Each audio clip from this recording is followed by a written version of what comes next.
Hello, hello, hello. How's everybody doing? It's a live Q&A. A live Q&A. Good morning. Herbs Infinity. Ooh. What kind of herbs we talk about? Just kidding. Hi guys, my name is Latoya Jones. I am also known as the remote work queen. I'm the founder of Quick Commuting, a company that provides resources and information on how you can do great from anywhere. I like to consider myself a life work balance advocate. The living part comes first, if you noticed. And so I share a lot of stuff about how to become location independent, how to travel, and just, own your life. Like, we only get to do this one time. Like, we get one life, and I want us all to own it. So that said, I do a monthly live Q&A session, and that is what I'm here for. So I don't have an agenda. I don't have anything specific to talk about. This is all for you guys to ask me questions because y'all be in my DMs asking me questions, and I can't go to nobody in the DM. It's just not my thing. So come ask me questions. What y'all want to know? What do you guys want to know from me? What can I help you all with? While I'm waiting for people to post questions, I do have a free guide on my website. Let me give you the website: quickcommuting.com. That is the website. There's a free guide, my ultimate guide to remote work. I also have a free community that you can join. If you go to the website, you can upgrade and get full access community as well. I have a course, I have some mini courses. Like, there's so much information. I'm gonna post this on Instagram so folks know I'm live.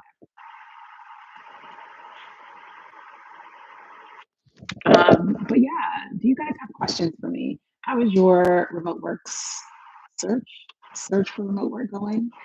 Um, Also, you don't have to just ask me about remote work stuff. You can ask me about travel. You can ask me about my life. You can ask me anything. I had a final interview with a VP 2 days ago, only to be told yesterday they gave it to someone they thought would be a better fit. I was just devastated because I just knew I nailed it.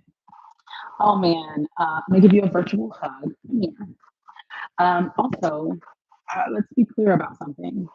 That doesn't mean you didn't nail it, right? It does not mean you didn't nail it. You probably did nail it. I guarantee you probably absolutely did nail it, right? You ever watch shows like The Voice, and when they get to like the last three people, it's like, ooh, they're all so good. They're all so very good. And it's not like the when they get to the last two people, it's not like the one who didn't win didn't also nail it, right? There could be some other things that um, put that person over the top. And it could be something so simple that you wouldn't even think, right? It could be that this person had connections with them. It could be that they knew this person. It could be where they live. It could be, it could be a number of things. It does not mean you didn't nail it. So, all that to say, I want you to feel your feelings because they are very valid. Being devastated after crushing an interview really does suck. It really does suck, especially when you get so close. So, feel your feelings. But I don't want you to think that that means you did not nail it. You know what I'm saying? And don't be afraid to reach out to the VP that you met with and just let them know that one, you really enjoyed working with them. And if there's ever an opportunity in the future, you'd love to be considered. And two, ask for some feedback, right? Just say, I'm always looking to grow and develop. I'd love to know if you have any actionable feedback or any constructive feedback that you can share from our interview. Or even you could ask to get on a coffee chat with them and just say, hey, I'd love to, stay connected. Would you mind us having a coffee chat and have those? Don't don't see this as a closed door opportunity. Continue to build that relationship and network because you just never know what happens in the future. So three things I want you to do: one, feel your feelings, right? Two, I want you to accept the fact that it does not mean you did not nail it.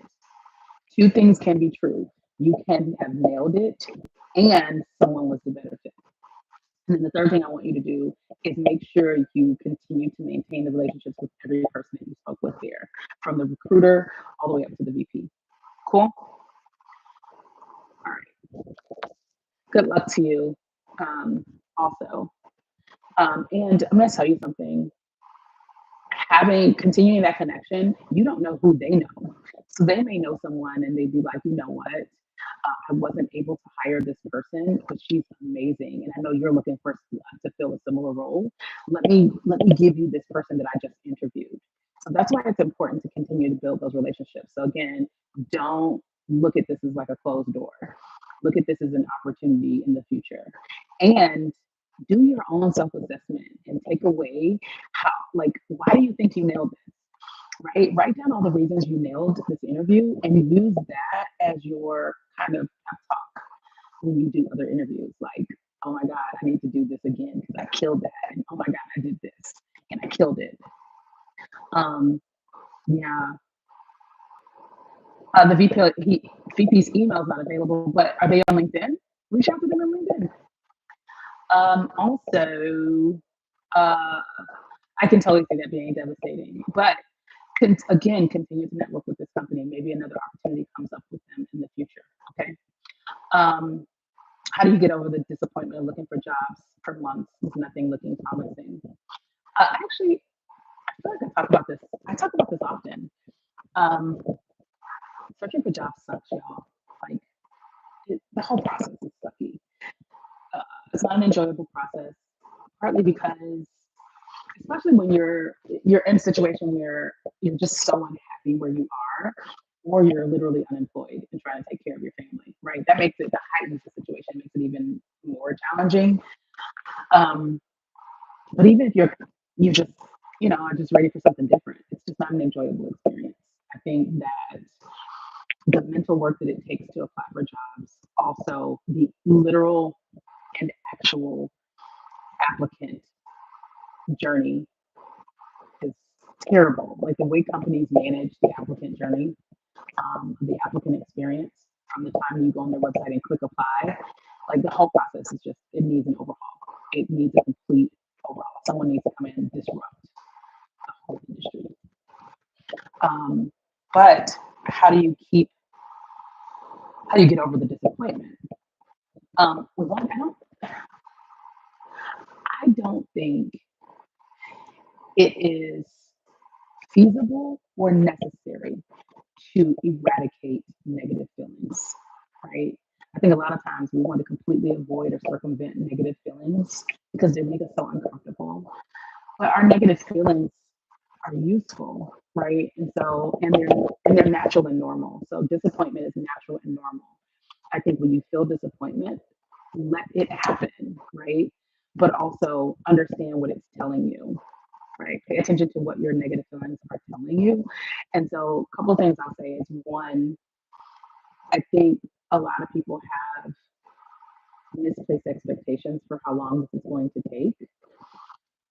It takes anywhere from 3 to 6 months to land a job. Sometimes it can take nine. I think right now the average is 6 to 9 months.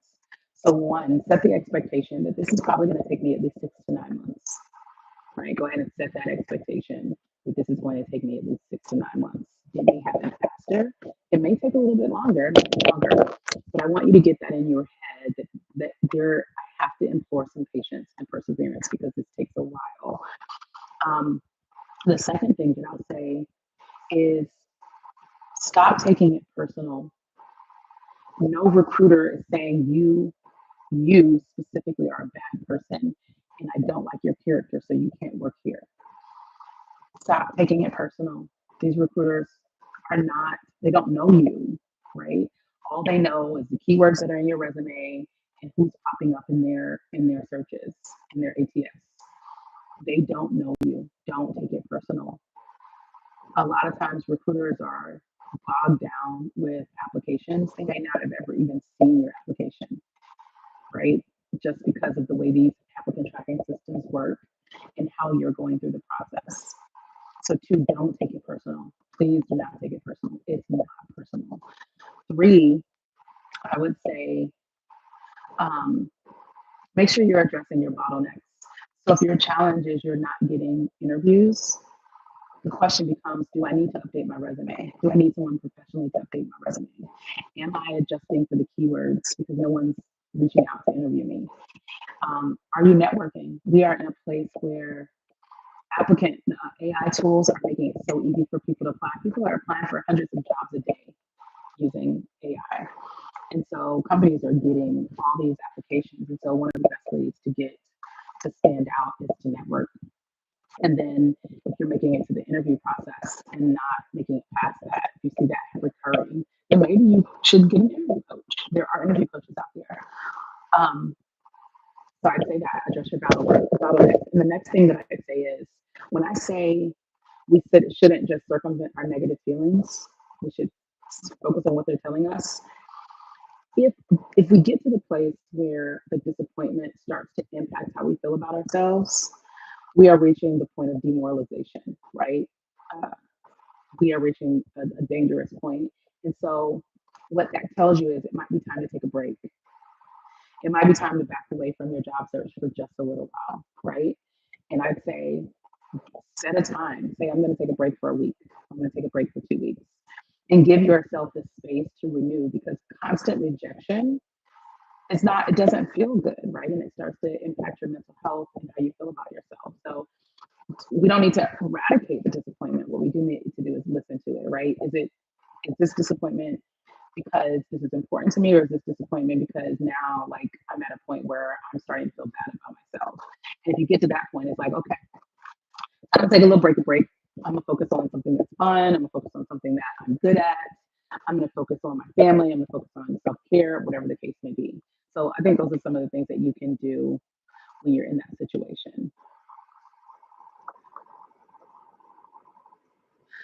Would you give up on looking for a remote job if you're not getting it? I mean, that's up to you. I mean, personally, no, I will never go in anybody's office. That's me.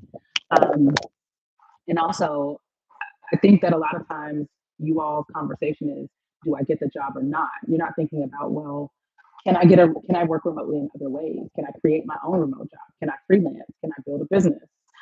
So for me, I would never give up on looking for a remote job. I wouldn't go into an office. It's just not, it's just, I have made a decision about my life from a standpoint of you ain't, nobody's forcing me to go into anybody's office. It's just not happening. I have way too many skills and knowledge to be subject to someone else's decision about where I should work.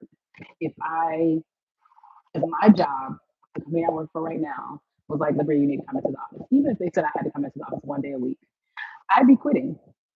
And I feel like I have amassed enough skills to this point where I can always figure out a way to make money. Right. So if it's that I had to quit my job or I had to leave my job and I couldn't find another remote job, I'm going to lean into some of the skills that I have and be a freelancer, or I'm going to start a business. I'm going to create a course. You know, at this point, I've taught myself how to do automation. I'm a project manager. I know how to do um, email marketing, digital marketing. There's so many things that I feel like I know how to do at this point that I could do as a freelancer. So I lean into freelancing. And so it doesn't always have to be a question of, can I get a remote job or do I need to get a brick and mortar job? Maybe that is a decision you need to make, right? Maybe you're coming up on the wire and you're unemployed and you got kids to feed and a mortgage to pay. You don't have to make the same decisions that I'm making, but you got to consider what are the parameters and levers that I can pull to make a decision for myself. If it's, you know what, I'm just gonna have to take this brick and mortar job because your girl got to feed her kids. My daughter is 20 years old. She lives by herself. Like I also am in a situation where I can say I'm gonna make this decision. Now, if you had caught me, I don't know, 10 years ago, it may be a different conversation. So really, you have to decide for yourself what is most important to you, what are your absolutes, and what do you need to do for yourself and your family. But if you're asking me, I ain't going to nobody's office. If you're asking me, I'm gonna go. I'm gonna lean into the skills that I have. And so this is the other reason why I tell people like we live in a time where you can make money doing almost anything. So like get out there and learn some new skills or expand on some skills that you already have so that you always have options. I've been laid off 3 times in my career. I've been